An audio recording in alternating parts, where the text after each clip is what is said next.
ಮೊದಲಿಗೆ ನೋಡಿ, ಬೆಂಗಳೂರಿನಲ್ಲಿ 16 ವರ್ಷದ ಹುಡುಗಿಯ ಮಿಸ್ಸಿಂಗ್ ಕೇಸ್ ವಿಚಾರಕ್ಕೆ ಸಂಬಂಧಪಟ್ಟಂತೆ ತನಿಖೆಗಿಳಿದ ಪೊಲೀಸರಿಗೆ ಈಗ ಟ್ವಿಸ್ಟ್ ಮೇಲೆ ಟ್ವಿಸ್ಟ್ ಸಿಗ್ತಾ ಇದೆ. ಇನ್ಸ್ಟಾಗ್ರಾಮ್ನಲ್ಲಿ ಪರಿಚಯ ಮಾಡಿಕೊಂಡಂತಹ ಆ ಹುಡುಗನ ಜೊತೆಗೆ 16 ವರ್ಷದ ಆ ಹುಡುಗಿ ಅಥವಾ ಬಾಲಕಿ ಹೋಗಿದ್ಲಂತೆ. ಹೋಗುವಂತ ಸಂದರ್ಭದಲ್ಲಿ ಹೊಸಕೋಟೆಯ ಬಳಿ ಆಕ್ಸಿಡೆಂಟ್ ಆಗಿ ಸಾವನ್ನಪ್ಪಿದ್ದಾರೆ ಆ ಬಾಲಕಿ.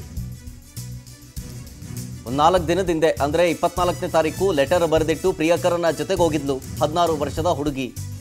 ಆ ಜೊತೆಗೆ ನೆಕ್ಸ್ಟ್ ಅದರ ಮಾರನೇ ದಿನ ಅಂದ್ರೆ ಅಕ್ಟೋಬರ್ 25ನೇ ತಾರೀಕು ಮಧ್ಯರಾತ್ರಿ ಹೊಸಕೋಟೆ ಫ್ಯಾಕ್ಟರಿ ಗೇಟ್ ಬಳಿ ಆಕ್ಸಿಡೆಂಟ್ ಆಗಿದೆ. ಮನೋಜ್ ಕುಮಾರ್ ಅಲಿಯಾಸ್ ಅಜಯ್ ಈ ಬಾಲಕಿಯನ್ನ ಕರ್ಕೊಂಡು ಹೋಗ್ತಾ ಇದ್ದವನ ಹೆಸರು. ಈ ಮನೋಜ್ ಸೇರಿ 4 ಮಂದಿಗೆ ವಿರುದ್ಧ ಈಗ ಕಿಡ್ನಾಪ್ ಮತ್ತು ಪೋಕ್ಸೋ ಕೇಸ್ ದಾಖಲಾಗಿದೆ. ಕಾರಣ 18 ವರ್ಷದ ಒಳಗಿನ ಬಾಲಕಿಯಾಗಿದೆ.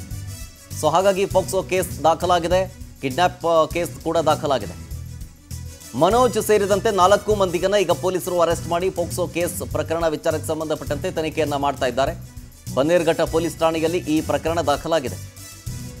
ಮೊದಲಿಗೆ ಮಿಸ್ಸಿಂಗ್ ಕಂಪ್ಲೇಂಟ್ ಅನ್ನು ದಾಖಲು ಮಾಡಿಕೊಂಡಿರ್ತಾರೆ ಪೊಲೀಸರು ಕುಟುಂಬಸ್ಥರ ದೂರಿನ ಆಧಾರದ ಮೇಲೆ. ತನಿಖೆಗಿಳಿದಂತಹ ಸಂದರ್ಭದಲ್ಲಿ ಒಂದು ಲೆಟರ್ ಸಿಗುತ್ತೆ.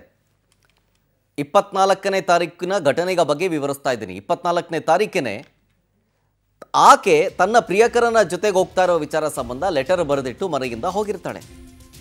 ಬಟ್ ವೆರಿ ನೆಕ್ಸ್ಟ್ ಡೇ ಅಂದರೆ 24ನೇ ತಾರೀಕು ಲೆಟರ್ ಬರೆದು ಹೋಗಿರ್ತಾರೆ.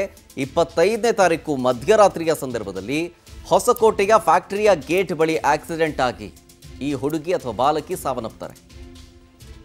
ಈಗ ಈ ಹುಡುಗಿ ಅಥವಾ ಬಾಲಕಿಯನ್ನು ಕರ್ಕೊಂಡು ಹೋದಂತಹ ಈ ಮನೋಜ್ ಕುಮಾರ್ ಅಲಿಯಾಸ್ ಅಜಯ್ ಜೊತೆಗೆ ಅವರಿಗೆ ಸಹಕಾರ ಕೊಟ್ಟಂತಹ 4 ಮಂದಿ, ಇಷ್ಟೂ ಜನರ ಮೇಲೆ ಈಗ ಕಿಡ್ನಾಪ್ ಕೇಸ್ ದಾಖಲಾಗಿದೆ, ಪೋಕ್ಸೋ ಕೇಸ್ ಕೂಡ ದಾಖಲಾಗಿದೆ. ಆ ಕೇಸ್ ಸ್ವಇಚ್ಛೆಯಿಂದ ಹೋದ್ರೋ ಅಥವಾ ಬಲವಂತವಾಗಿ ಕರ್ಕೊಂಡಿರೋ ಸೆಕೆಂಡ್ರಿ. ಬಟ್ ಆಕೆ ಇನ್ನ 18 ವರ್ಷದ ಒಳಗಿನವರು. ಸೊ ಹಾಗಾಗಿ ಪೋಕ್ಸೋ ಕೇಸ್ ಕೂಡ ದಾಖಲಾಗಿದೆ. ಈಗ ಈ ಆರೋಪಿ ಸ್ಥಾನದಲ್ಲಿ ಇರುವಂತಹ ವ್ಯಕ್ತಿಗಳ ಫೋಟೋಸ್ಗಳನ್ನು ಗಮನಿಸ್ತಾ ಇದ್ದೀರಿ. ಲೆಫ್ಟ್ ಸೈಡಲ್ಲಿ ಗಮನಿಸ್ತಾ ಇದ್ದೀರಲ್ಲ, ಈತನೇ ಮನೋಜ್ ಕುಮಾರ್ ಅಲಿಯಾಸ್ ಅಜಯ್. ಈತನೇ ಆ ಬಾಲಕಿಯನ್ನ ಕರ್ಕೊಂಡೋದವ. ಈ ಅಜಯ್ಗೆ ಸಪೋರ್ಟ್ ಮಾಡಿದವರು ಟಿವಿ ಸ್ಕ್ರೀನ್ನ ರೈಟ್ ಭಾಗದಲ್ಲಿ ಗಮನಿಸ್ತಾ ಇದ್ದೀರಲ್ಲ, ಇವರು ಅಜಯ್ಗೆ ಹೆಲ್ಪ್ ಮಾಡಿದಂಥವರು. ಈಗ ಇಷ್ಟು ಜನರ ಮೇಲೆ ಕಿಡ್ನಾಪ್ ಕೇಸ್ ದಾಖಲಾಗಿದೆ, ಜೊತೆಗೆ ಪೋಕ್ಸೋ ಕೇಸ್ ಕೂಡ ದಾಖಲಾಗಿದೆ.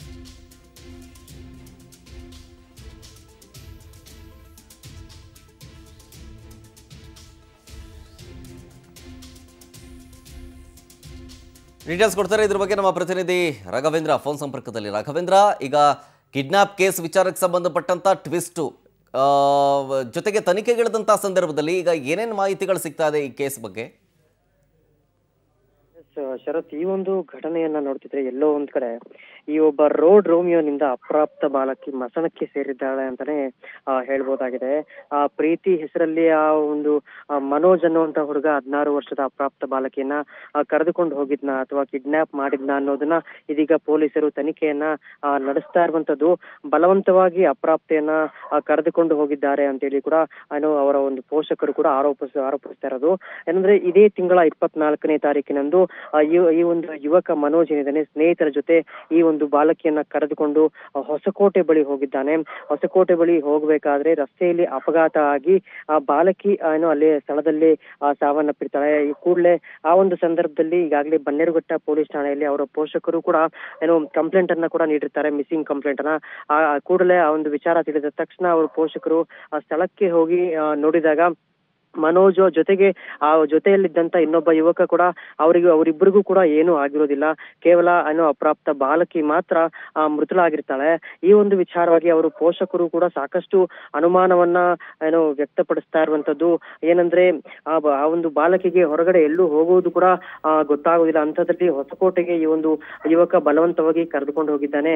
ಜೊತೆಗೆ ಆ ಒಂದು ಕಿಡ್ನಾಪ್ ಏನಿದೆ, ಕಿಡ್ನಾಪ್ ಮಾಡಿ ಕರೆದುಕೊಂಡು ಹೋಗಿ ಆಕೆಯ ಸಾವಿಗೆ ಮನೋಜ್ ಹಾಗೂ ಸ್ನೇಹಿತರೆ ಕಾರಣ ಅಂತೇಳಿ ಅವರ ಪೋಷಕರು ಕೂಡ ಆರೋಪವನ್ನ ಮಾಡ್ತಿರುವಂತದ್ದು.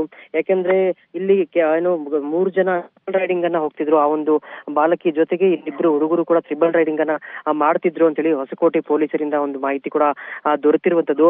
ಆದ್ರೆ ಮಧ್ಯದಲ್ಲಿ ಕುಳಿತಿದ್ದ ಬಾಲಕಿ ಮಾತ್ರ ಸಾವನ್ನಪ್ಪಿದ್ದಾಳೆ. ಜೊತೆ ಹಿಂದೆ ಹಾಗೂ ಮುಂದೆ ಕೂತಿದ್ದಂತ ಯುವಕರು ಸಾವನ್ನಪ್ಪಿಲ್ಲ. ಈ ಒಂದು ಪ್ರಕರಣ ಹಿಂದೆ ಏನು ಬೇರೊಂದು ಟ್ವಿಸ್ಟ್ ಇದೆ ಅಂತೇಳಿ ಪೋಷಕರು ಈಗಾಗಲೇ ಆರೋಪವನ್ನು ಕೂಡ ಮಾಡ್ತಿರುವಂತದ್ದು. ಶರತ್, ಸದ್ಯಕ್ಕಂತೂ ಬನ್ನೇರುಘಟ್ಟ ಪೊಲೀಸರು ಇನ್ನಷ್ಟು ತನಿಖೆಯನ್ನ ಚುರುಕುಗೊಳಿಸಿದ್ದಾರೆ. Sharath. Okay thank you Raghavendra ಡೀಟೇಲ್ಸ್ಗಾಗಿ.